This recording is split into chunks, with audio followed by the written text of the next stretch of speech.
Bueno, pues primeramente agradecer a quienes han organizado este evento, porque si algo nos enseña la pedagogía crítica y la educación popular, es que no hay un modelo cerrado, sino que es un modelo abierto, es un campo de estudio en el que necesariamente tenemos que estar intercambiando experiencias, porque pues las situaciones concretas de cada una de nuestros esfuerzos varían y nos retroalimentamos justamente de foros y espacios como este. Yo quiero compartir con ustedes una suerte de exposición que gira en torno a los desafíos de la pedagogía crítica en los sistemas escolarizados desde la perspectiva de las escuelas de organización. Seguramente muchos se preguntarán, ¿y qué es eso de escuelas de organización? Y yo quiero un poco comenzarlo a introducir a este problema con una anécdota. Hace 10 años, cuando recién acabábamos de terminar un estudio de factibilidad para poder levantar una escuela en una comunidad en el valle de Toluca que se llama San Cristóbal Huichochitlán, nos dirigíamos con todos los padres de familia, alumnos y maestros hacia el Palacio de Gobierno en Toluca. Íbamos en marcha con nuestras mantas y gritando consignas, y en el curso de la marcha, de repente por el otro lado venían los compañeros normalistas de Tenería, también con sus pancartas y sus consignas, y combativos como siempre se caracterizan. Y pues llegó el momento en el que nos juntamos ahí frente al Palacio de Gobierno y comenzamos cada uno, no nos habíamos puesto de acuerdo para estar juntos ahí de pronto, y cada uno gritaba sus consignas, y nosotros las nuestras, ellos las suyas. Cuando finalmente medio se acampó y nos sentamos en la banqueta y comenzamos a dialogar, porque nos sentimos pares y nos identificamos, descubríamos y nos comenzábamos a ver, y le preguntábamos a los compañeros, bueno, ¿y ustedes qué demanda traen? Ya las habíamos escuchado en las consignas. No, pues nosotros venimos a demandar que se nos dé nuestra plaza, porque somos normalistas y acabamos de terminar nuestra carrera. ¿Y ustedes qué vienen a pedir?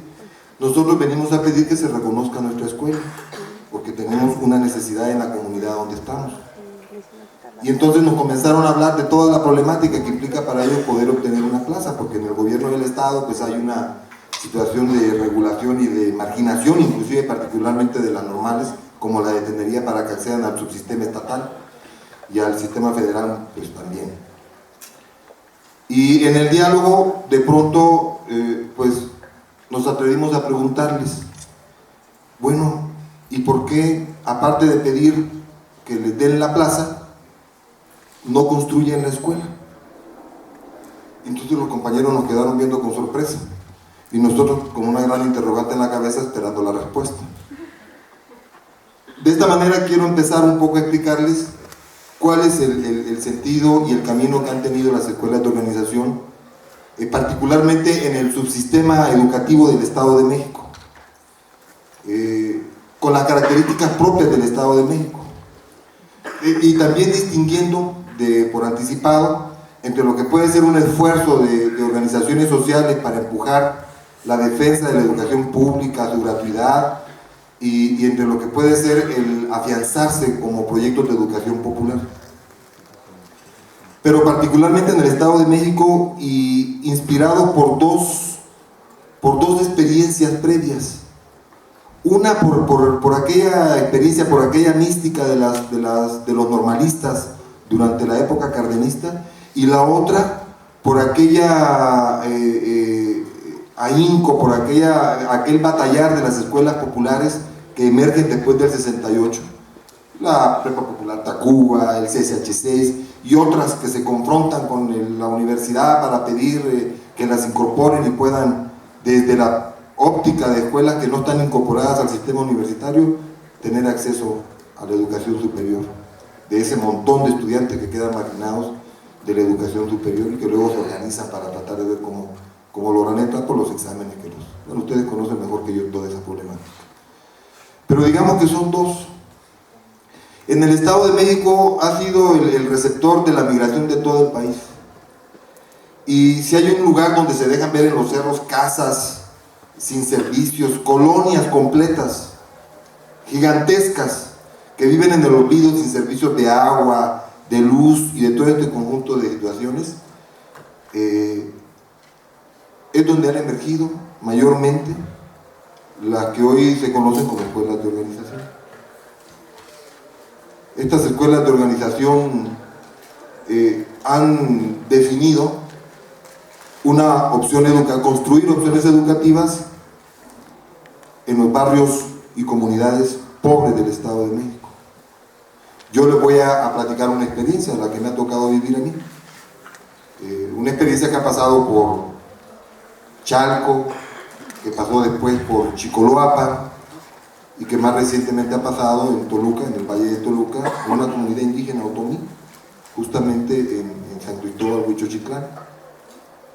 Pero sí quiero darles el contexto general, porque alguna estadística para que ubiquemos el tamaño del problema. En el subsistema estatal, en el Estado de México, de acuerdo con cifras oficiales que ellos tienen a nivel de autoridad, hay cerca de, ellos plantean 9.674 escuelas, plantean 77.567 docentes en el subsistema estatal, porque en el Estado de México convergen el sistema federalizado y el subsistema estatal, como ocurre en otros estados también. Y hablan de 1.835.000 alumnos. El 20% del total de estas escuelas a nivel básico están en el terreno de las escuelas particulares, el resto son en el terreno público. Las escuelas de organización, menos más, que manejan extraoficialmente, porque es un problema esto de las escuelas de organización. Ellos tienen en el sistema, en la estructura institucional del subsistema estatal, un área de atención a las escuelas de organización. No tenemos personalidad jurídica. De acuerdo con sus estadísticas, estamos hablando de 616 escuelas que están en esta categoría confusa. Hay cerca de 4.876 docentes y hay en estas escuelas cerca de 114.877 alumnos. Es decir, a la izquierda, para ponerlo geométricamente, en el centro están las escuelas públicas que están en un proceso abierto de privatización. A la derecha tenemos un 20% de escuelas particulares y a la izquierda tenemos un granito de arena, que es más o menos la cifra que les acabo de dar, de lo que representan este esfuerzo de las escuelas de organización. Cerca de 616 escuelas. ¿Qué significa esto de ser escuela de organización?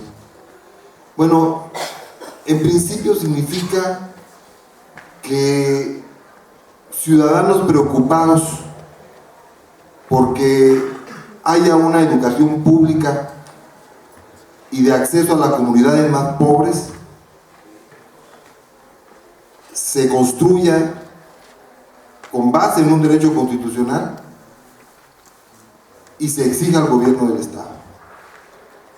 En términos más vivenciales, significa llegar a una comunidad como la de San Cristóbal, Huichochitlán, o como cualquier barrio de Chicoloapan o del Valle de Chalco, donde no hay agua, donde no hay luz, donde hay terracería, donde los chicos para ir a la escuela tienen que bajar los cerros y caminar y trasladarse y hacer gastos enormes, y organizar a la comunidad y decirles que tienen derecho a la educación. Entonces se hace el estudio de factibilidad, un estudio de factibilidad que implica el reconocimiento completo de la zona, cuántos alumnos hay, para qué grado los hay, de primaria, de secundaria, de preescolar, y hacer todo lo que implicaría el estudio de factibilidad. Significa hacer asambleas con los padres de familia en esas comunidades y en esos barrios y decirles quién puede facilitarnos una casa, quién nos puede facilitar un espacio, porque vamos a comenzar a dar un servicio educativo informal, porque no tenemos un reconocimiento como escuela, no hay una clave de centro de trabajo. Y significa comenzar a interactuar con los padres de familia, habilitar el espacio, a veces colocar una pizarra colgada de un árbol y colocar varias piedras y sentarse con los chicos, conseguirse un GIS y comenzar a dar ese servicio educativo. comenzar a hacer visible la demanda educativa que existe en esas comunidades olvidadas. Muy rápidamente requerimos muchos árboles para poder dar clases. Y muy rápidamente la interacción con los padres de familia se comienza a convertir en una necesidad de mejorar esa condición.